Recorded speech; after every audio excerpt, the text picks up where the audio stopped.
Ok, gravando. Vamos voltar ao compartilhamento.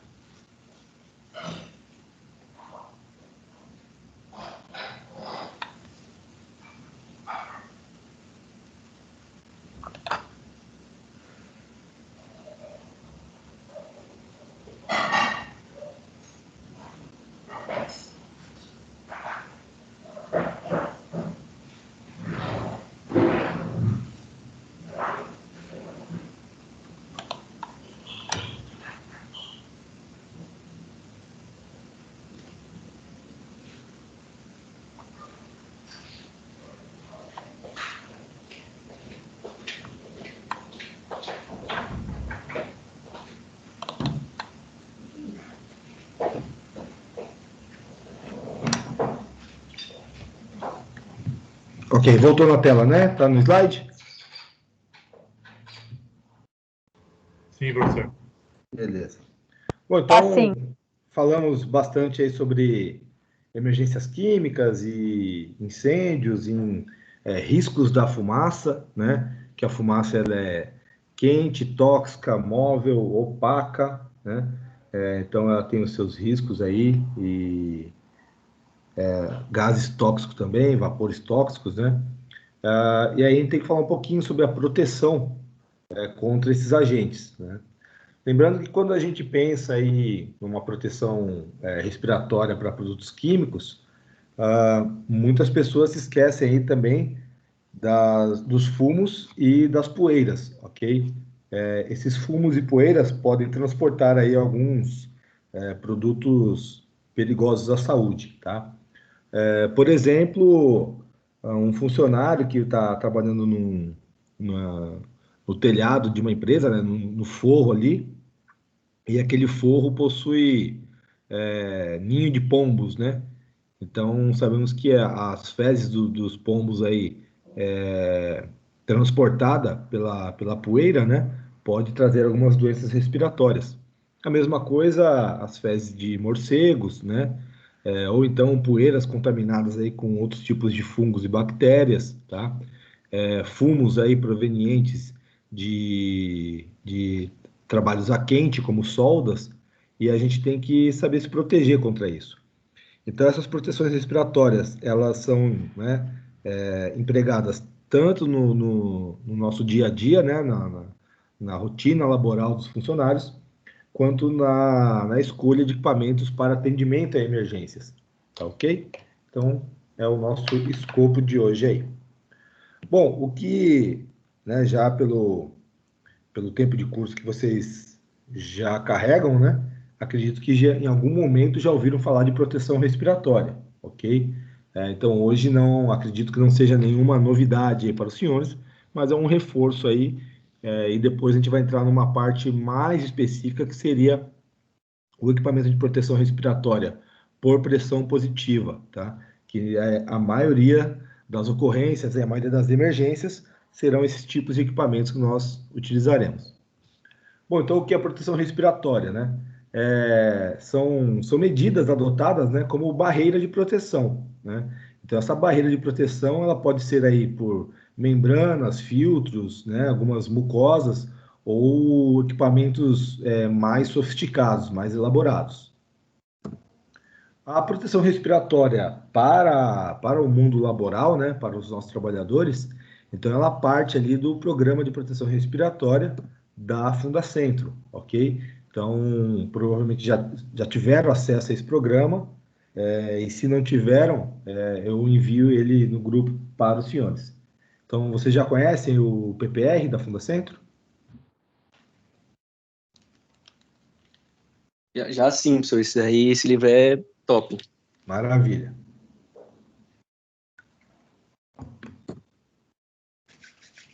Bom, então a história do PPR aí, né? Ele foi instituído aí, né, pela Instrução Normativa SST, né, do antigo Ministério do Trabalho, número 1, de 1994. Então, notem que o programa de proteção respiratória não é tão recente assim, né? Mas se você pegar aí pela história da indústria brasileira, né, ele acaba sendo relativamente novo, ok? Bom, o objetivo do PPR é a proteção aí dos trabalhadores, né, contra poeiras, névoas, neblinas, gases e vapores, né, e agentes biológicos também. Bom, e o que são cada um deles, né? As poeiras, então, elas são resíduos de materiais sólidos, né, que estão em tamanho menor agora. Então, você tem uma rocha, né, e você começa a cortar e quebrar essa rocha, você vai diminuindo o tamanho dela, e durante esse corte, né, ou esse processamento de trituração da rocha, fragmentos dela, né, esses fragmentos triturados e moídos, em micropartículas, acabam ficando em suspensão no ar, tá? Nós podemos chamar essas partículas aí de aerodispersóides, ok?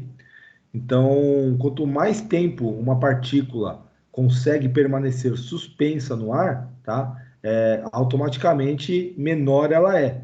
Então, se você pega um pedaço de uma rocha e você ergue essa rocha e solta ela, automaticamente ela obedece aí a lei da gravidade e cai ao chão, né? Mas para que ela consiga vencer aí essa lei da gravidade, então ela tem que perder muita massa, né? Então eu preciso de pedaços microscópicos, né, em tamanhos muito reduzidos, para que ela consiga permanecer aí em flutuabilidade, ok? Então, alguns exemplos aí de produtos, né, que podem nos colocar uma poeira contaminante, né, seria a sílica, amianto, os cereais, chumbo, madeira e outros tipos de minério, né? Lembrando que o risco da poeira, ela não é somente para a parte respiratória e os olhos do trabalhador, né? Nós temos também a parte do risco de explosividade. Então, mesmo que aquele produto não seja um produto inflamável, né? Aquela poeira em suspensão pode causar uma explosão, ok?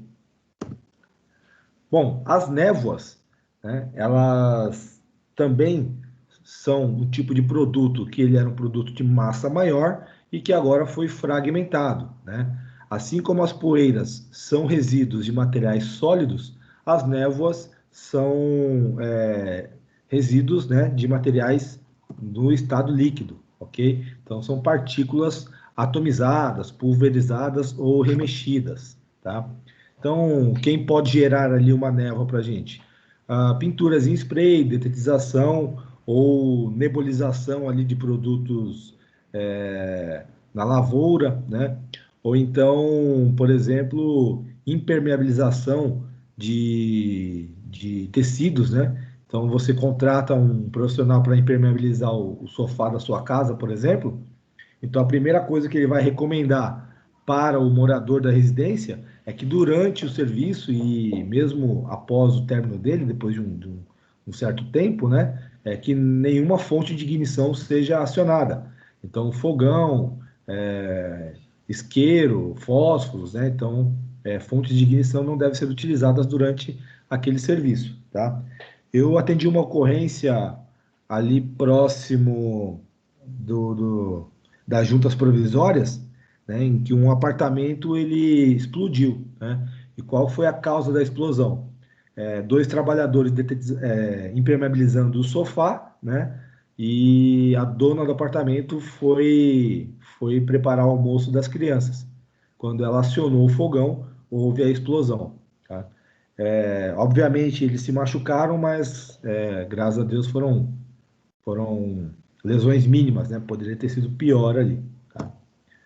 Bom, os fumos. Os fumos são resíduos de trabalhos a quente, tá? Principalmente quando a gente envolve ali soldas, né? E vários tipos de solda provocam o fumo. Então, os maçaricos, a solda TIG, solda MIG, tá? Então, esses tipos de equipamentos, eles liberam fumos, tá? Os fumos são carregados de materiais pesados, ok? Então, além da contaminação tóxica, né? Os fumos eles têm aí a propriedade de tornar uma atmosfera explosiva, tá? Quando a gente fala em espaço confinado, Então, lembre-se ali daquelas duas divisões, né? Nós podemos ter espaços confinados perturbados e não perturbados, tá? Então, sempre que eu tiver uma entrada em espaço confinado, onde eu terei, né, trabalhos a quente envolvido dentro desse trabalho, então eu tenho um trabalho, né, um espaço confinado perturbado, ok? Até algum tempo atrás, a NR, né, nós tínhamos uma classificação que falava em atmosfera IPVS, não IPVS e potencialmente IPVS, tá? O que é uma atmosfera não IPVS? Tá? É o que a gente chama hoje de um espaço confinado não perturbado, ou seja, é aquele espaço confinado onde o serviço que está sendo executado lá dentro não vai modificar a atmosfera do local, tá? Então, por exemplo, um trabalho de inspeção de maquinários, né? Então, meu operador adentra o espaço confinado, obviamente, ele já realizou todas as medições, foi feita ali a permissão de entrada e trabalho, né? Está pronto o equipamento de resgate, caso seja necessário. Se há algum contaminante, esse operador que vai fazer a inspeção já adotou as medidas para escolher a melhor proteção respiratória, e aí ele adentra o local e realiza o serviço de inspeção. Então, o serviço dele não alterou a atmosfera do trabalho, tá ok? Então, isso é um espaço confinado não perturbado ou não IPVS, ok? Aí nós temos a opção de quando nós entramos, né, num espaço confinado, e até então a atmosfera dele era uma atmosfera não IPVS, mas a minha atividade vai modificar essa atmosfera, tá ok? Então é por isso que nós chamamos isso de espaço confinado perturbado, tá ok? Ele tinha uma atmosfera em condições de entrada, só que a minha atividade vai modificar esse ambiente, vai modificar essa atmosfera, ou por contaminantes tóxicos, ou por contaminantes, né, por material explosivo nessa atmosfera. Então, isso vai exigir o quê? Um sistema de ventilação e exaustão muito bem planejado, ok? Então, nós temos a parte de purga, né? Então, um sistema de exaustão. Nós temos a parte de insuflação, que é uma ventilação com proteção positiva, tá? E nós temos sistemas combinados, onde eu utilizo conjuntos de exaustores com ventiladores, ok? Lembrando que a posição do insuflador e a posição do exaustor tem que ser muito bem planejada, né? Se o meu exaustor vai ficar na parte de cima ou se o meu exaustor vai ficar na parte de baixo do meu ambiente, tudo depende da densidade dos gases que estarão envolvidos nesse trabalho, tá? Então, nessa foto, nós estamos vendo o quê? Um exaustor que foi posicionado logo acima do trabalho a quente. Por quê? Como são fumos, né, resultantes de trabalhos a quente, a maioria deles são mais leves que o ar enquanto estão quentes, né? Então, enquanto esses gases estão aquecidos, eles têm o comportamento de mais leve que o ar. Então, eu posso colocar o exaustor na parte de cima, ok? Em alguns casos, estaremos tratando com gases mais pesados que o ar. E aí o meu exaustor precisa estar onde? Rente ao solo, tá? Então, eu sempre tenho que planejar corretamente para que eu não cometa erros nessa ventilação. Perfeito? E terminando, né, a explicação, nós temos, então, o espaço confinado não perturbado, ou atmosfera não IPVS, ok? Nós temos o espaço confinado perturbado, ou atmosfera potencialmente IPVS, ok? E nós temos o espaço confinado com atmosfera IPVS. Quando eu indico que o espaço confinado possui atmosfera IPVS, significa que essa identificação ocorreu antes mesmo da entrada, tá? Então, eu abri as bocas de visita e iniciei as medições, tá? E durante as medições, eu já detectei que é uma atmosfera IPVS, antes mesmo dessa entrada, tá? Um problema muito grande no Brasil é que costuma-se, né? Uma cultura do brasileiro fazer as medições somente na boca de visita e pouca coisa à frente da boca de visita, tá ok? Que a gente chama de BV. Sendo que a menor quantidade de medições adequadas são 9 pontos de medições, né? E como que eu estabeleço esses 9 pontos de medições? eu vou pegar e fazer uma divisão da área envolvida, né? Então, em metros quadrados ali, e vou fazer 9 pontos de leitura, sendo 3 rente ao solo, 3 a meia altura, que seria no limiar de odor, né? Na altura ali de inspiração do nosso trabalhador, e 3 pontos acima, tá? Então, eu precisaria de pelo menos 9 pontos de medida para estabelecer que o local está com a atmosfera segura, tá? Antes de liberar esse trabalho. Bom, como que nós faríamos isso, né? Como eu faria essas medições dentro do espaço confinado? Então, aí nós estamos falando de um avaliador, onde ele vai adentrar o espaço confinado paramentado já com uma proteção respiratória, ok? Então, ele já vai entrar com uma proteção respiratória para fazer essas medições e, posteriormente, liberar o espaço confinado. Como ele ainda não entrou, né, ele está se preparando para entrar no espaço confinado e fazer essas medições, então já fica claro para a gente que máscara filtrante não pode, em hipótese alguma. Ou ele vai entrar com um cilindro de ar respirável, ou ele vai entrar com ar mandado, ok? Então ele precisa de materiais que forneçam ar respirável para ele. Nesse primeiro momento ele não pode entrar com máscara filtrante.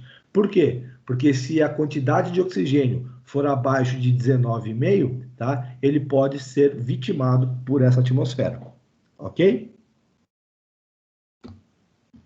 Tranquilo? Tranquilo, professor. Segue o jogo. Bom, fumos, né? Então, os fumos, né? São partículas formadas durante o aquecimento de metais ou plásticos, né? Então, podem ser soldas, corte a quente. Esse corte pode ser por maçarico, por abrasão, né? Então, por exemplo, uma serra, que a gente chama aí vulgarmente como um serra-tico-tico, ou um motoabrasivo que trabalha com disco, tá? Nós temos também outros tipos de aerosóis, que são as neblinas, né, que é a condensação de água evaporada, tá? A fumaça, que são resíduos aí provenientes da combustão, ok? E o smog, tá? O smog é uma poluição atmosférica, tá? Que ela forma uma nuvem escura e venenosa, tá? Que persiste ali rente ao solo por algum tempo, ok? O smog mais famoso da história mundial é o que ocorreu em Londres, né? Esse smog ele perdurou aí mais ou menos, se eu não me engano, entre 6 e 9 dias, né? E na época o primeiro-ministro era o Winston Churchill, se não me engano, e inicialmente ele tratou aquilo como apenas uma neblina, tá? Mas aí foram aparecendo diversos casos fatais, né? E depois de alguns dias que a medicina da Inglaterra começou a identificar que as mortes estavam ligadas ao nevoeiro, né? E por que esse smog se formou sobre Londres, né? Ele se formou principalmente porque estava numa época fria, né? E até então, né, na época em que isso aconteceu, a Inglaterra ela dependia muito da queima de carvão, tá? Então a Inglaterra ela, principalmente Londres, né, era uma cidade que produzia muito monóxido de carbono, tá?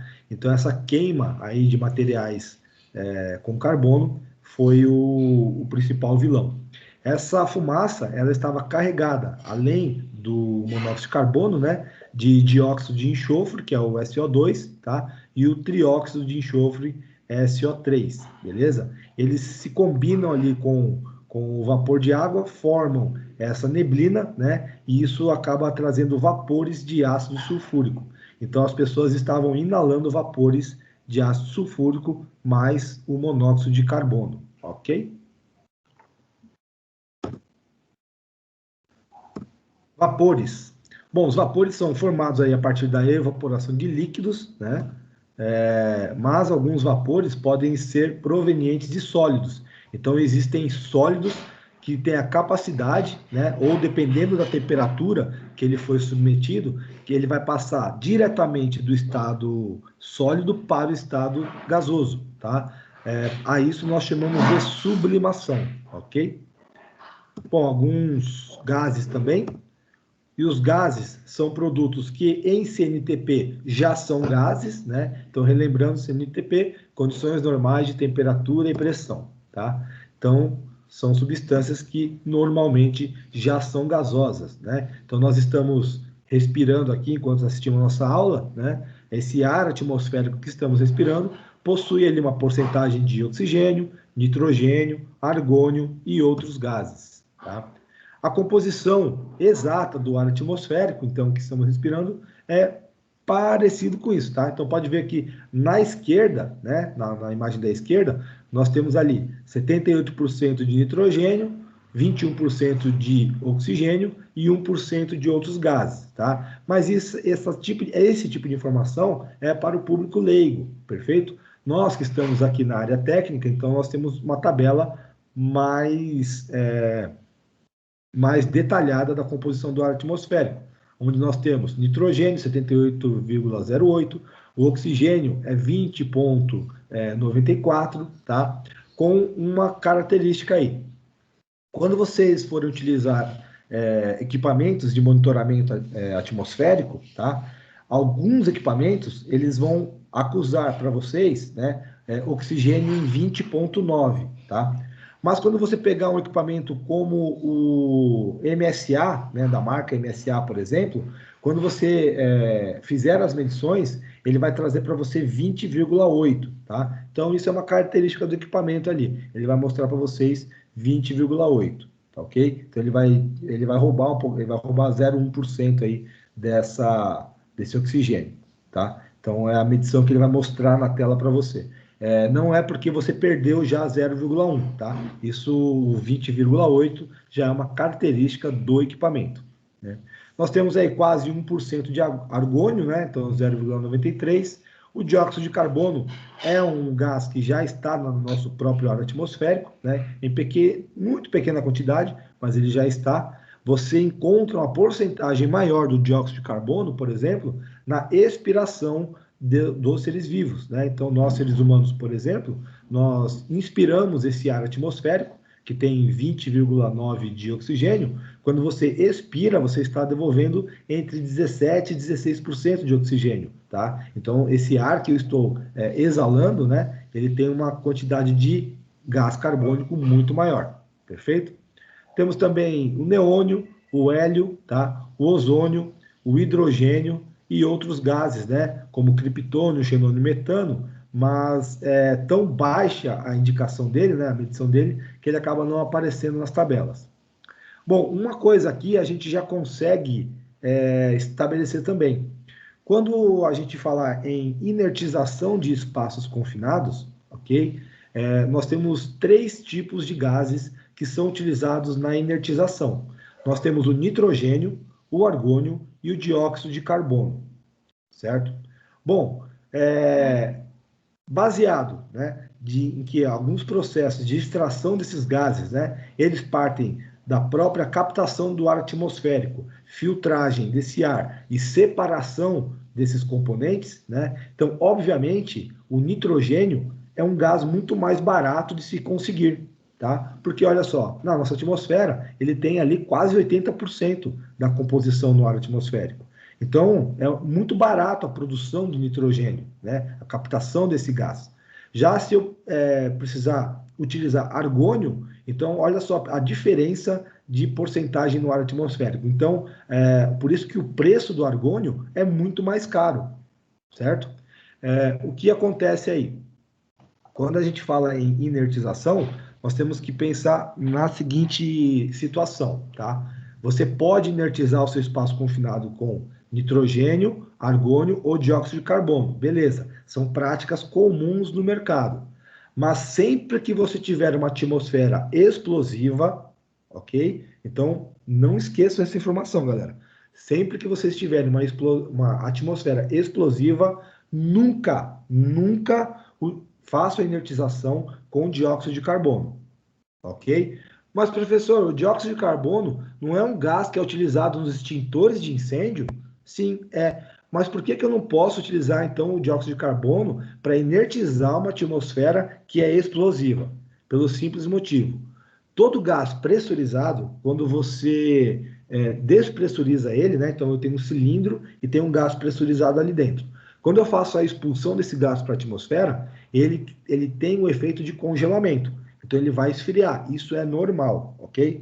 Porém, o dióxido de carbono, quando ele vai para a atmosfera, ele cria microcristais. Esses microcristais se chocam entre si, criando energia estática. Tá?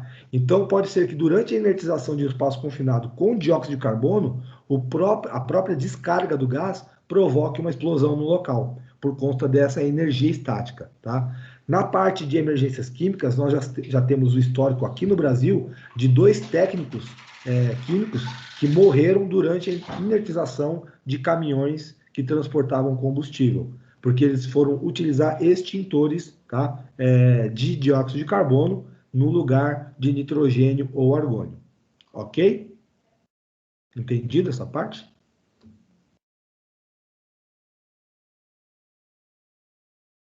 Anotaram a informação? Não vão esquecer e causar um acidente lá no futuro?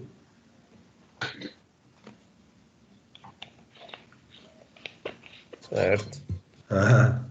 Esse silêncio aí me preocupa. Vamos lá. Já que estamos falando de atmosfera, né? O que é a nossa atmosfera? Então, nós temos uma camada de ar que está acima de nós, né? E ela tem uma longa extensão aí, são quilômetros de extensão, ok? Essas camadas de ar, elas se dividem, né? E têm seus nomes. Então, nós estamos na troposfera. Um pouco acima, nós temos a estratosfera, mesosfera, termosfera e exosfera, ok? Sendo a exosfera a camada mais externa aí da nossa atmosfera. Depois da exosfera, nós já temos aí o espaço, ok? O espaço sideral, onde não existe aí a presença de gases, né? Nós já estamos falando aí do vácuo, ok? Bom, toda essa camada de ar aí, né, de essas camadas de atmosfera que estão sobre nós, elas têm um peso, né? Então tem um peso que está em volta da gente aqui em todas as direções, ok? Então nós estamos sendo bombardeados por essa camada de ar, esse peso, a todo momento. Mas, professor, por que eu não sinto esse peso? Né? Porque nós nascemos nessa atmosfera e o nosso corpo está habituado a essa atmosfera, ok? Se de repente ali, como um filme do Star Trek, por exemplo, que você é teletransportado de um planeta para o outro, tá ok? A diferença dessas quantidades digamos que o outro planeta tem um ar respirável igual ao nosso, né? Mas que o diâmetro do planeta seja diferente. Né? Então você vai ter uma camada de ar diferente também, consequentemente a atmosfera daquele local será diferente. Né? Pode ser uma atmosfera menos intensa ou uma atmosfera mais pesada, e aí o seu corpo vai sentir essa diferença de peso, ok? Um momento em que você sente essa diferença de atmosfera aqui no planeta onde você está, é quando você está num lugar mais alto e vai para um lugar mais baixo. Então, por exemplo, nós estamos em São Paulo e vamos curtir aí um final de semana na Baixada. Quando você começa a descer a serra, você sente um leve incômodo ali nos seus tímpanos, né? O que é aquilo? A pressão do seu corpo, ela tende a se igualar à pressão externa do ambiente, tá? Para que você não sinta desconfortos. Então, nós estamos numa pressão atmosférica, aqui em São Paulo, menor do que a Baixada Santista. Quando você começa a descer com o seu veículo pela Anchieta ou pela Imigrantes, então você está indo mais próximo ao nível do mar, ou seja, você está indo para um ponto de menor pressão para um ponto de maior pressão, tá? E aí você vai sentir esse desconforto nos seus tímpanos. Por quê? Porque a pressão externa está ficando maior do que a pressão interna do seu corpo. O que nós precisamos fazer para que esse desconforto passe? Nós precisamos estabilizar as duas pressões. Como? Realizando algumas manobras, como a manobra de Valsalva, que todo mundo conhece a manobra de Valsalva, só não sabe que ela tem esse nome, né? Quantos de vocês que estão descendo a serra têm o costume de apertar as narinas e fazer força de inspiração contrária, né? Então, apertar o ar contra o nariz, né? Para estabilizar a tuba auditiva. Então, essa manobra é conhecida como manobra de Valsalva. É uma manobra muito utilizada por mergulhadores, tá? Outra forma de você estabilizar essa pressão é fazer movimentos com a mandíbula, né? Esses movimentos com a mandíbula, o mergulhador ele faz dentro da máscara, mas normalmente como que a gente faz dentro do carro, dentro do ônibus de turismo ali? A gente masca um chicletinho, né? E outra forma é a deglutição de saliva, tá? Então esses 3 métodos, eles auxiliam na estabilização da pressão atmosférica, principalmente quando eu estou partindo de um ponto de menor pressão para um ponto de maior pressão, ok? Como ao nível do mar a pressão é maior, né, na troposfera, então a pressão é maior na troposfera e bem menor na exosfera. Isso significa o quê? Os gases, né, diferentemente dos líquidos, eles aceitam compressão, eles aceitam ser exprimidos, eles aceitam ser compactados, tá? Então significa o quê? Próximo ao nível do mar, né, se eu pegar 1 litro ali de ar atmosférico, eu vou ter uma quantidade de moléculas, ok? Quanto mais eu subir, mais essas moléculas vão ficando distantes uma da outra, tá? Então, quando nós falamos que quanto mais alto você sobe, menos oxigênio tem, na verdade não é que a quantidade de oxigênio está baixando. Acontece o quê? Que as moléculas desse ar atmosférico estão mais longe uma das outras, tá? Então esse ar está mais rarefeito, né? Ele está mais, a densidade dele está menor, né? Então a distância entre as moléculas é maior. Então para respirar fica mais difícil, né? Notem que quando você pega um time do Brasil que vai jogar ali na Bolívia, os caras sentem uma dificuldade muito enorme, né? Então eu tenho que mandar os caras 2, 3 dias antes para eles se habituarem à altitude, né? Para depois poder conseguir jogar com uma qualidade um pouco melhor. Perfeito? Tranquilo? Tranquilo, professor. Bom, isso aqui nós já vimos, eu acho que é a 3ª vez que a gente vai falar sobre isso, né? Então, as características de alguns agentes agressores, então podem ser tóxicos, inflamáveis, asfixiantes, sensibilizantes, irritantes, corrosivos e carcinogênicos, tá? Isso aqui já não é mais novidade para a galera. Bom, critérios para escolher os nossos respiradores. E agora, eu tenho uma atmosfera IPVS ou potencialmente IPVS. Como que eu escolho o meu respirador adequado? A primeira coisa é conhecer o agente. Se eu não conheço o agente, tá? Fica difícil, né, ou quase impossível de escolher o tipo de filtro que eu vou utilizar, tá ok? Quando a identificação não é possível, tá? E o equipamento que eu for utilizar é uma máscara filtrante, então eu tenho que colocar o que nela? Um filtro multigás, tá ok? Que aí ele vai atender a quase todas as classes de agentes contaminantes. Perfeito? Bom, então, primeiro passo, identificar o agente. Segundo passo, quantificar o agente, ok? Porque os filtros, eles possuem uma capacidade de filtragem, ok? Se o ppm desse agente for superior, né, à capacidade filtrante daquele elemento, né, ele vai saturar rapidamente e isso vai colocar ali a saúde ou até mesmo a vida do meu operador em risco, perfeito? Eu tenho que conhecer o quê? O limite de tolerância ou o TLV daquele produto, tá? Então eu vou buscar ali na tabela de limite de tolerância ou na TLV TWA quais são esses limites. Eu tenho que conhecer quais são os níveis de exposição e IPVS daquele produto em caso de emergências, tá? Tenho que conhecer o limiar de odor do produto e tenho que conhecer o quê? As características físico-químicas. Quais características são essas, professor? Densidade do produto, ponto de ebulição, ponto de fulgor, se, né, a densidade dele é maior ou menor que 1, então ele está comparando com o ar, se esse produto é tóxico, asfixiante, inflamável, tá? Carcinogênico, irritante, então eu tenho que conhecer todas essas características do produto. Onde eu acho tudo isso? Onde? Você pode achar no manual do fabricante. Na FISPIC? Isso, maravilha. FISPIC, beleza? Então a FISPIC me traz essas informações. Tendo essas informações, aí sim nós vamos para outra resposta que eu ouvi agora, manual do fabricante, ok? Então vejam que eu estou utilizando pelo menos 3 documentos aí, ó. Eu estou utilizando o FISPIC, eu estou utilizando o manual do fabricante do filtro e eu estou utilizando as tabelas de limite de tolerância e de TLV-TWA, ok? Pelo menos 3 documentos aí. Bom, limite de tolerância, acredito que vocês já conhecem o que é, né? Então, ele é uma legislação nacional, ok? Compõe ali, né, o anexo 11 da CLT e está integrado também na nossa NR15, tá?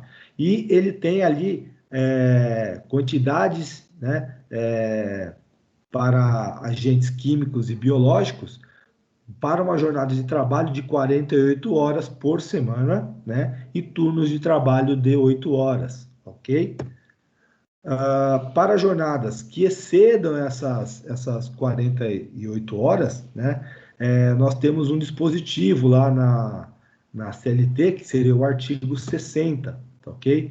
Então, ele fala que qualquer prorrogação, né? Então, se eu vou estender aquele horário das 8 horas diária ali, que vai passar essas 48 horas semanais, né? Para que isso possa ser feito, eu tenho que ter um estudo que preceda essa autorização, tá ok? Para que eu garanta que não haverão efeitos colaterais aí nos nossos trabalhadores, tá? Então, eu preciso exceder a jornada de 48 horas. O que eu faço? Você vai ter que fazer um estudo ou adotar um estudo que já exista, né? Então, lembrando ali aquele conceito do GHS, né? Eu preciso fazer um estudo de tal produto químico. Vamos matar umas cobaias? Calma, peraí. Já tem estudo sobre produto em algum outro lugar já divulgado? Já. Tem em tal país lá, os caras fizeram e divulgaram o estudo. Então, não tem por que a gente fazer teste com cobaia aqui. Vamos adotar o que já está estabelecido em norma internacional, ok? A tabela TLV, né? Vocês também já devem ter tido acesso em algum momento do curso, então ela pertence ali, né? Vem do órgão da ACGIH, que é um órgão americano, ok? A tabela TLV-TWA é para as situações normais de trabalho, com a diferença de que ela se baseia apenas em 40 horas semanais, ok? Não ela tem 8 horas a menos, né? Na carga de trabalho semanal para o trabalhador, mas também baseada em 8 horas por dia. Bom, temos também o TLV STEL, ok? E o TLV STEL já foi conversado outro dia, são picos que podem acontecer no máximo 4 vezes durante o dia, tá ok? E quando acontecer um desses picos, né, eu tenho que ter um descanso mínimo aí de 60 minutos. Então, já que o meu trabalhador pode passar por esse pico 4 vezes ao dia, eu já vou fazer tudo isso antes do almoço. Não, negativo. Ele vai entrar na situação de pico, vai descansar aí pelo menos 60 minutos, né, longe desse local, então ele vai para outra atividade, depois ele pode ser exposto aí novamente a essa atmosfera STEL, ok? Qual que é o tempo de exposição na STEL? 15 minutos, tá?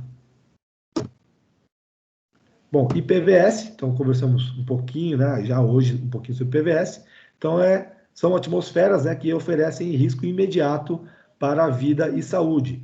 Mas olha só, não é porque é uma atmosfera IPVS que assim que o meu colaborador inalar aquela atmosfera que ele já vai cair morto. Não é isso, ok? O limite IPVS, tá? Ele está dizendo o seguinte, cara, nessa quantidade de produto é impossível trabalhar, beleza? Ele não pode trabalhar inalando esses produtos, essa quantidade de produtos. Mas ele ainda tem um tempo, né, onde ele pode inalar isso daí e não vai ter consequências para a sua vida, tá? Então, até meia hora dentro da atmosfera IPVS, o cara ainda está coberto e alinhado, ele ainda não tem riscos imediatos, assim, não é que ele vai morrer naquele, né? Mas o que acontece? Quando eu identifico uma atmosfera IPVS, em hipótese alguma, eu posso pegar um trabalhador que está numa atmosfera limpa e mandar o cara para IPVS, ok? Agora, nós estamos trabalhando, há um rompimento de um cilindro, um rompimento de uma tubulação, e a minha atmosfera, puf, já dá esse pico e vai lá para o PVS. Eu tenho tempo de evacuar essas pessoas, ok? Então, não é porque nós chegamos no limite de PVS que aquilo já vai ser mortal imediatamente, ok? Vai depender muito do produto que nós estamos falando, beleza? Bom, então, uma das definições, né, sobre a atmosfera e PVS é o quê? Onde a pressão atmosférica do local é menor que 450 milímetros de mercúrio, tá? Equivalente o quê? Altitudes de 4.240 metros. O que ele está dizendo? Ele está dizendo que a grandes altitudes, né, por exemplo, se eu colocar um trabalhador a essa altitude, né, o ar ali onde ele estará respirando é muito rarefeito, né? Ele teria complicações pela porcentagem de oxigênio ser mais baixa, tá? Mas ele também está dizendo que se eu estiver num ambiente, né, não precisa estar nessa altura, mas a pressão dentro desse ambiente chega próximo desses 450 milímetros de mercúrio, tá? Então, é uma atmosfera IPVS. Então, olha só, a atmosfera IPVS, ela não está ligada somente à presença de contaminantes, mas a pressão atmosférica do local também pode tornar essa pressão, essa atmosfera, uma atmosfera IPVS. E por que disso? Tá? Sempre que nós falarmos em trabalhos sobre pressões anormais, que seria tubulão, túnel, poço, tá? Ou então mergulho, tá? O que é o mergulho comercial, nós temos que conhecer uma coisa chamada pressão parcial dos gases, tá? Então, o que ele está dizendo aqui para a gente? Que numa pressão atmosférica de 450 milímetros de mercúrio, tá? A pressão parcial do oxigênio estará em 95 milímetros de mercúrio, tá? Então, é uma pressão onde vai faltar, a parte, né? Quanto se cair mais baixo que isso até, então vai ficar muito difícil para o nosso colaborador obter oxigênio da atmosfera. Outras normativas aí que podem estar ligadas à escolha dos seus filtros, né, dos seus equipamentos de respiração. Então, níveis de exposição ambiental, tá, ok? Que é da AIA. O NIOSH, que é o manual que eu costumo utilizar para emergências químicas. O limite da OSHA, né? Então, o limite de exposição permitida da OSHA. E vocês sabem a diferença de OSHA e OSAS? Todo mundo sabe?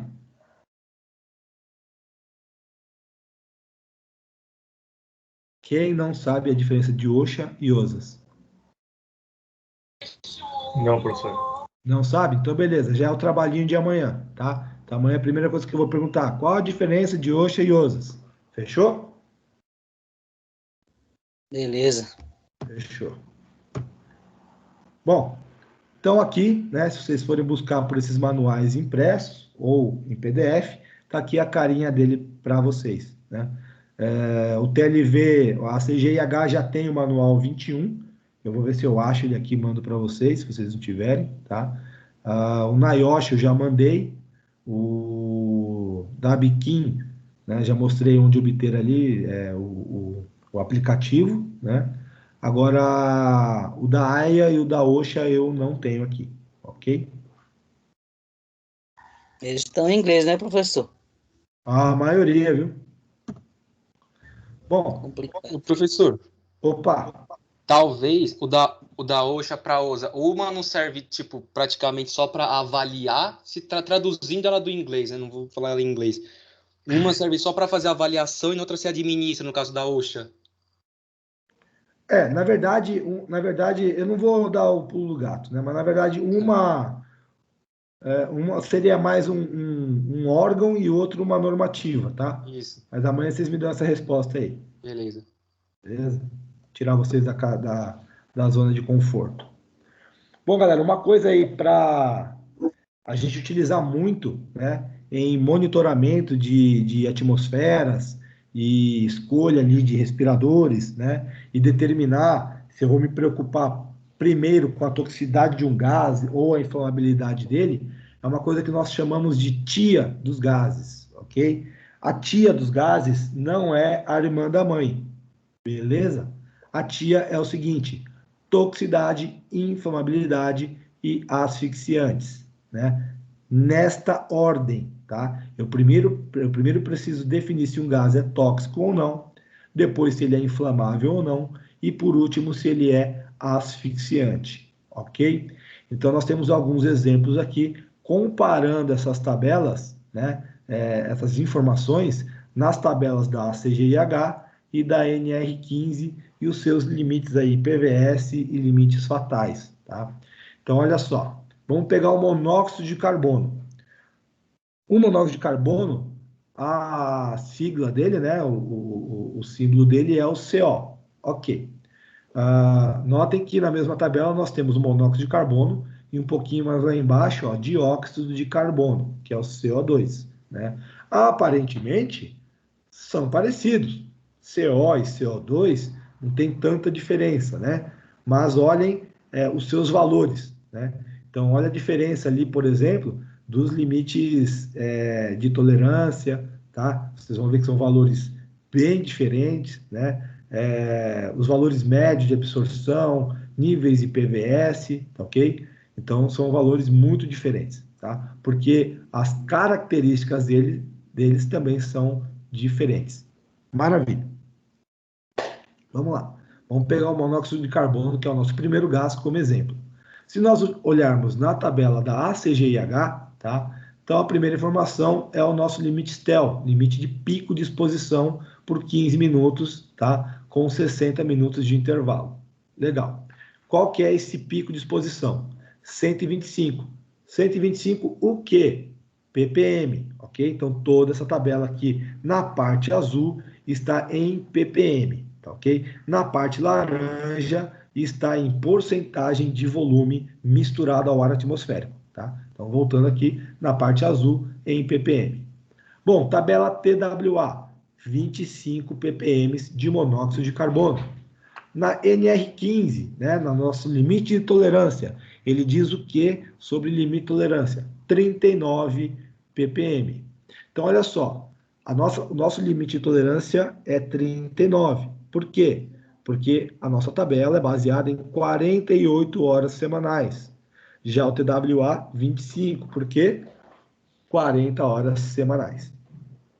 Perfeito? Limite IPVS. Então, lembra que eu falei para vocês? Não é porque nós chegamos no pico IPVS que o nosso operador vai morrer na hora, naquele momento ali. Ele deu uma primeira inalada e, puf, já cai tombado. Não é isso, tá? A partir de 1.200 IPVS, né, ppm, ele entrou na tabela IPVS. Significa que a inalação dessa atmosfera, ela vai trazer algumas consequências. Essas consequências vão depender do tipo de produto que eu estou falando. Se ele é tóxico, se ele é asfixiante, se ele é carcinogênico, se ele é irritante, ok? Então eu tenho que avaliar essas propriedades do produto para entender o que está acontecendo ali, tá? No caso do monóxido de carbono, a partir de 1.200 ppm, eu começo a ter sintomas de envenenamento, tá? Por quê? Porque o monóxido de carbono é uma substância tóxica. Tanto é que ele está aqui na parte de toxicidade, ok? Então, vamos lá. Continuando. Olha só a diferença do valor IPVS para o valor fatal. Então, quando eu tiver 10.000 ppm e eu inserir uma pessoa nesse ambiente, ok? Agora sim, a inalação dessa atmosfera será fatal, tá? Então, com 10.000 ppm, agora sim a nossa vítima vai entrar em óbito, tá? Então, olha que o valor fatal ele está bem longe do valor IPVS, ok? Bom, o nosso gás, monóxido de carbono, ele é tóxico? É, por quê? Porque na tabela de toxicidade tem valores, né? Ele é inflamável? Sim, ele é inflamável, tá? Então, quando eu vejo essa informação, a próxima pergunta é o quê? Bom, ele é tóxico e ele também é inflamável. Como que eu classifico esse gás? Como um gás tóxico e inflamável ou um gás inflamável e tóxico, tá ok? O que vai me basear, o que vai me dar essa informação são os valores de limite de tolerância. Como eu percebo aqui que são valores baixos de exposição, tá? Então ele se torna um gás tóxico e inflamável, tá? É diferente quando eu pego aqui, por exemplo, gases que têm valores de exposição maiores, né? Então, por exemplo, o butano. O butano, ele é um gás inflamável e tóxico, perfeito? Por quê? Porque a sua toxicidade é muito baixa, né? Olha só, para que os efeitos dele comecem a aparecer, eu preciso de muito mais produto liberado no ar, tá? Então, a minha preocupação maior com o butano e o buteno é o quê? Inflamabilidade e depois a toxicidade. Perfeito? Então, é por aqui que a gente consegue ter uma noção. E essa tabela, por exemplo, foi uma tabela que eu montei, tá? Então, nada impede de vocês montarem uma tabela como essa no local de trabalho de vocês, utilizando quais? Os gases mais comuns encontrados na planta da indústria onde você trabalha. Ok? Bom, lembrando aqui a parte de inflamabilidade, né? Ele está me mostrando o quê? Limite inferior e limite superior. Significa o quê? Que abaixo de 12,5% ele não explode, acima de 75% ele não explode, ok? Que é o nosso limite inferior de explosividade, limite superior de explosividade. Mistura pobre, com pouco gás, muito oxigênio. Mistura rica, muito gás, pouco oxigênio, ok? A faixa ideal é a faixa entre 12,5% e 75%. Ele é um gás asfixiante? Obviamente que não. Por quê? Porque ele é tóxico, tá? Só será um gás asfixiante, né? Eu vou classificar ele apenas como asfixiante quando ele não possui valores de toxicidade e nem de inflamabilidade. Perfeito? Bom, vamos lá. Metano. Metano é um gás tóxico? Não. Olha só, não tem valores de toxicidade. É um gás inflamável? Sim, é um gás inflamável, tá? Ele pode ser considerado um gás asfixiante? Sim. Em qual situação? Quando eu tiver um ambiente tomado por esse produto, né? Então, eu tenho uma sala onde houve uma contaminação por metano, um vazamento de metano, e tem tanto gás metano lá, né, que fez com que o ar atmosférico fosse expulso. Então, o metano tomou o lugar do ar atmosférico. E aí, se alguém adentrar aquela situação, não consegue respirar, porque o metano ocupou aquele local. Perfeito? Argônio.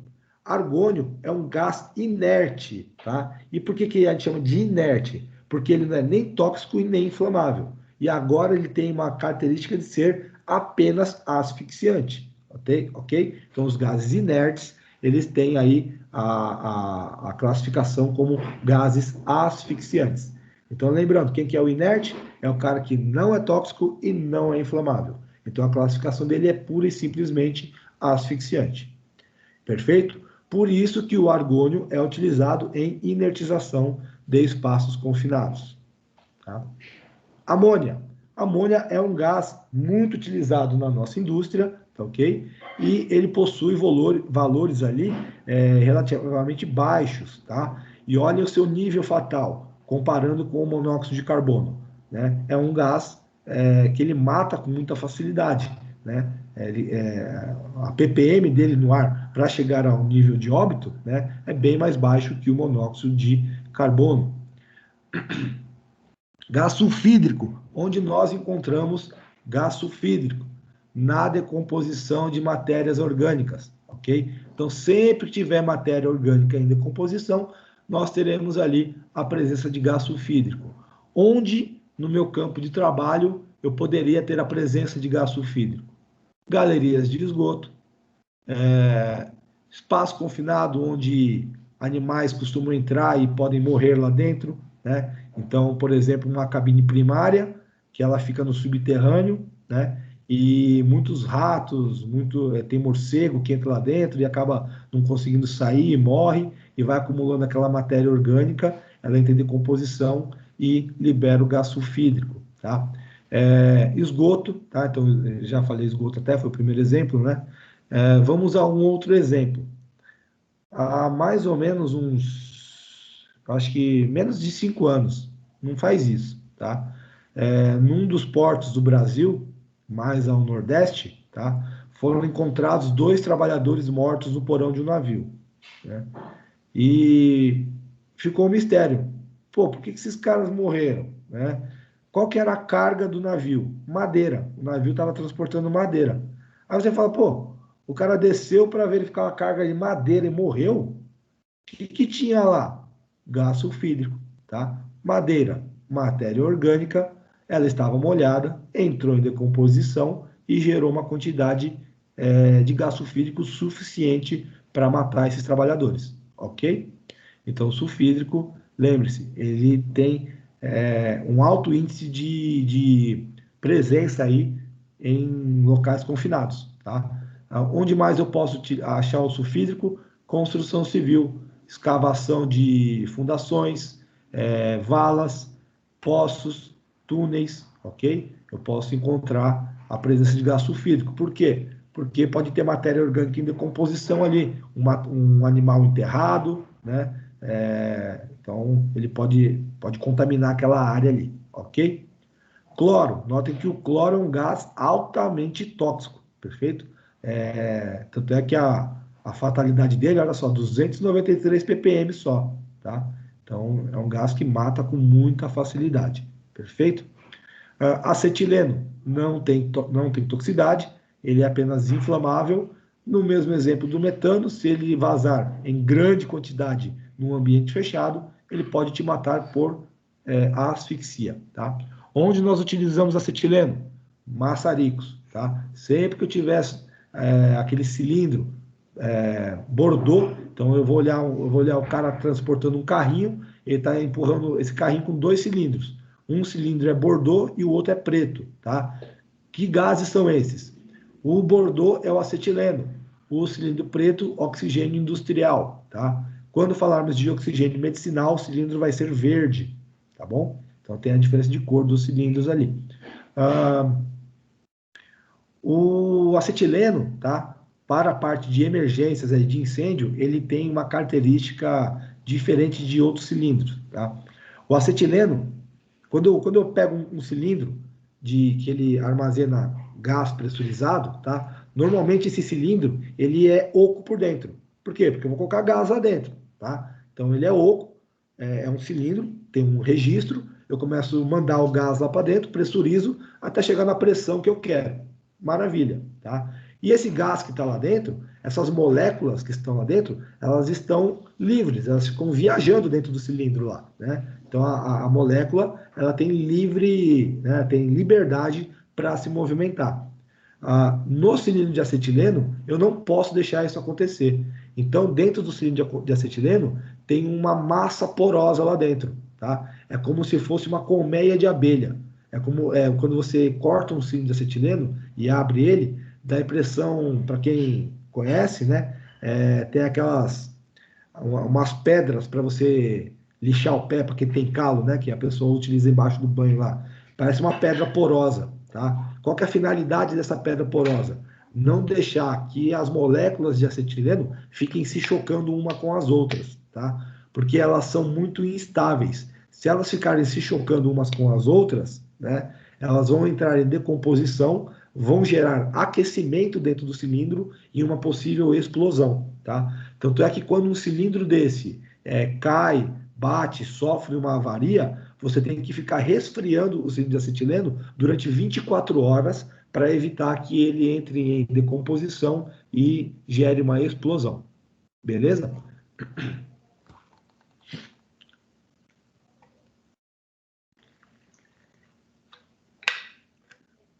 Dióxido de carbono, então é um gás muito conhecido nosso, utilizado em extintores de incêndio, ok?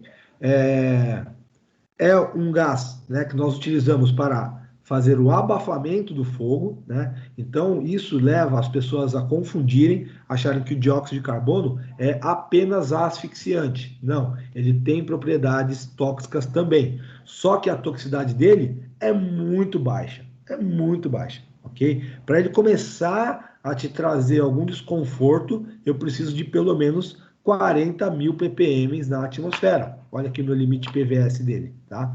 40.000 ppm na atmosfera. É muito gás tá, disperso aí na minha atmosfera. Bom, o GLP. O GLP, que é o gás liquefeito de petróleo, que é aquele que vem no botijão de gás, para quem ainda utiliza botijão, né? Muitas pessoas classificam ele como inflamável e tóxico, né? Desculpa, inflamável e asfixiante. A maioria das pessoas classifica o GLP como inflamável e asfixiante. Mas será que ele é asfixiante? Vamos ver a composição do GLP. O GLP é uma mistura de 3 gases, ok? Ele é uma mistura de butano e propano ou buteno e propeno. Ah, professor, por que 2 nomes? Butano e buteno, propano e propeno, tá? Porque vai depender da cadeia de carbono dessa molécula. Então, a cadeia do butano para o buteno, a diferença é apenas essa posição da cadeia de carbono, tá? Mas é basicamente o mesmo gás. São os gases que estão onde? Na jazida de petróleo ali, né? Então, a hora que eu faço a extração do petróleo, que eu começo a fazer o refino dele, eu extraio o GLP, tá? Diferente do gás natural, né? O gás natural, ele já está lá na jazida de petróleo, tá? Por isso que o nome é gás natural. Eu tirei ele da própria natureza, né? Da jazida de petróleo.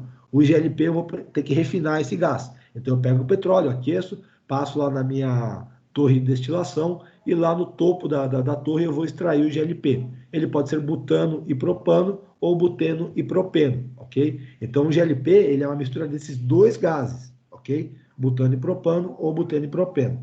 Só que aí, para eu poder vender esse gás para vocês, esse gás é inodoro, ele não tem cheiro, ok? Se ele vazar dentro da tua casa, você não percebe. Então eu tenho que colocar uma substância de alarme. Lembra que eu falei que nós temos 3 formas de alarmar um produto perigoso? Cor, sabor ou odor, perfeito? Então, a mercaptana, né, a metilmercaptana, é uma substância, é um alarme de odor, perfeito? Ele também é uma substância tóxica, notem que ele tem valores de toxicidade aqui, tá? Ele também é um gás inflamável, mas o intuito de misturar a mercaptana no GLP não é para compor a sua inflamabilidade, e sim para servir de alarme em caso de vazamentos. Maravilha? Bom, baseado nisso, então nós podemos nós podemos chegar à conclusão de que o GLP, na verdade, ele é um gás inflamável e tóxico. Perfeito? Então, saímos aqui do mito, né, de que ele é inflamável e asfixiante. Perfeito? Então, ele é inflamável e tóxico. Maravilha, galera? Beleza, professor. Beleza. Deixa eu ver. Vamos rapidinho aqui, a gente marca isso aqui hoje. Bom, sistema respiratório, eu tenho certeza que a Manu já falou com vocês sobre o sistema respiratório. Conhecendo a Manu, como ela é muito meticulosa, muito detalhista, caprichosa nas aulas, já deve ter falado de sistema respiratório com vocês, correto? Então, você já conhece o sistema, né? Formado por trato superior, trato inferior. O trato superior, então, só para refrescar a mente dos senhores, trato superior, cavidades nasais, cavidade oral, tá ok? Depois laringe e faringe, trato superior. Trato inferior, traqueia, brônquios, bronquíolos, alvéolos, sacos alveolares, ok? Então, esse é o nosso sistema respiratório. Ele capta o ar externo, leva para dentro dos pulmões. Lá no pulmão, ele vai passar por um processo de catálise, né? Por quê? Porque o ar atmosférico está lá dentro. O que tem no ar atmosférico? Nitrogênio, oxigênio, argônio, xenônio, mas o meu corpo só quer um gás, só quer o oxigênio. Como que ele faz para separar o oxigênio dos demais gases? Catálise, tá ok? Então ele vai utilizar um processo de catálise. Tranquilo? Que é o quê? Uma absorção química. Perfeito? Ele fez essa absorção do oxigênio, ele vai liberar CO2 agora. Então, o meu corpo ele é um produtor de CO2. De onde está vindo esse CO2? Das atividades químicas das células, ok? Então, uma célula para se reproduzir, para se alimentar, para gerar, no corpo gerar ali proteína, para absorver proteína, absorver vitamina, né? Transportar tudo isso, fazer reprodução. Então, para tudo isso, as minhas células precisam gastar energia. E como que ela faz? Ela utiliza oxigênio e ela libera o dióxido de carbono, tá? E esse dióxido de carbono tem que ir para a atmosfera de alguma forma, e vai ser na troca gasosa, que é a nossa hematose, que acontece lá no pulmão, beleza? Legal. E aí agora eu preciso escolher ali o fator de proteção que eu preciso no meu respirador, tá? O fator de proteção, conhecido como FPR, né? Eu vou fazer uma equação, utilizar uma equação, onde eu vou dividir a concentração do contaminante atmosférico pelo limite de tolerância do produto, tá? Então, eu faço a medição, quantifico aquele contaminante. Então, notem, são duas medições, uma qualitativa e uma quantitativa, tá? A qualitativa vai dizer se a condição do ar está própria para respirar ou não. A quantitativa, eu vou dizer quais são os contaminantes e qual que é a quantidade deles presente no ar, perfeito? Eu vou pegar essa concentração, vou olhar na tabela de limite de tolerância, o TLV, e dividir um pelo outro. Eu vou achar um número ali, ok? Se o número for, né, se esse FPR for 5, tá? O que nós temos como opção de equipamentos, então? Respiradores 1/4 facial ou respirador semifacial com filtro P1 ou PFF1. Você já sabe a diferença dos filtros P para os filtros PFF, ok? Então, nós temos aqui os semifaciais P1 ou PFF1. Se o nosso fator for 10, os respiradores serão semifaciais com filtros P2 ou PFF2. Se a minha equação, né, der o resultado 100, o meu respirador agora será uma peça facial inteira, ou, para quem gosta de inglês, a full face, ok? Então, eu vou ter uma full face com elementos filtrantes. Pode ser 1 ou 2 elementos filtrantes, ok? Se o resultado for 1000, né? Bom, faltou a 50 aqui, ó. Né? Mas se o resultado for 1000, tá? Nós temos um respirador motorizado com peça facial inteira, sendo peça facial inteira, ou capuz, ou capacete. Então, eu tenho essas três opções: peça facial inteira, capuz ou capacete, ok? Isso são os filtros. Agora, e os respiradores com suprimento de ar? Que são os respiradores que me fornecem ar, tá? Então, esses primeiros aqui, eles filtram o ar atmosférico. Se ele filtra o ar atmosférico, eu tenho que garantir que a porcentagem de oxigênio no local sempre esteja acima de 19,5, beleza? Abaixo de 19,5 já era. Não posso usar mais respiradores com elementos filtrantes. Eu vou ter que usar o quê? Suprimento de ar, beleza? Então, nós temos ali a quantidade de oxigênio que consta na NR33. Mínimo 19,5, máximo 23. Perfeito? Bom, respiradores com suprimento de ar. Se o resultado da minha equação for 50, tá? Eu tenho uma semifacial com fluxo contínuo, beleza? Eu tenho, depois, dois casos aí, onde o resultado da equação é 1000, tá? Aí eu tenho o quê? Capacete, capuz com peça facial inteira, com fluxo contínuo de ar. Olha a diferença desse aqui, ó. Aqui, ó, fluxo contínuo de ar, perfeito? Aqui é o quê? Somente máscara filtrante, beleza? E equipamentos com demanda de pressão positiva. Quem são o pressão positiva? O cilindro de ar, que a gente chama de PA ou EPR em alguns locais, tá? Então vai ser o cilindro de ar respirável ou o ar mandado, tá? O ar dependente, o ar mandado. Tranquilo? Então essa é a demanda com pressão positiva. Tranquilo, galerinha? Certo, professor. E aí fechamos por hoje, então. Certo, professor. Professor, já mandei aqui no chat o PPR que o senhor tinha comentado, aquele da Fundacentro, tá? Ô, maravilha. Se eu tenho ele aqui, eu mandei já. Top, obrigado pelo apoio aí. Imagina. Alguma dúvida por hoje aí, galerinha? Tranquilo, professor. Tranquilo, professor. Maravilha. Então é isso aí. Bom descanso para vocês. É a nossa última semana, daqui a pouquinho a gente tá na pista lá. E a gente vai se falando aí. Eu acho que agora é só a quarta. Não, amanhã é quarta. Eu acho que quinta, né? Isso. Quinta é o nosso último encontro. Antes da parte prática. Fechou? Fechou. Fechou, professor. Obrigado. Fechou, professor. Alô, bom descanso. Boa noite aí. Boa noite. Vocês aí. Boa noite, professor. Boa noite. Descansa todo mundo aí.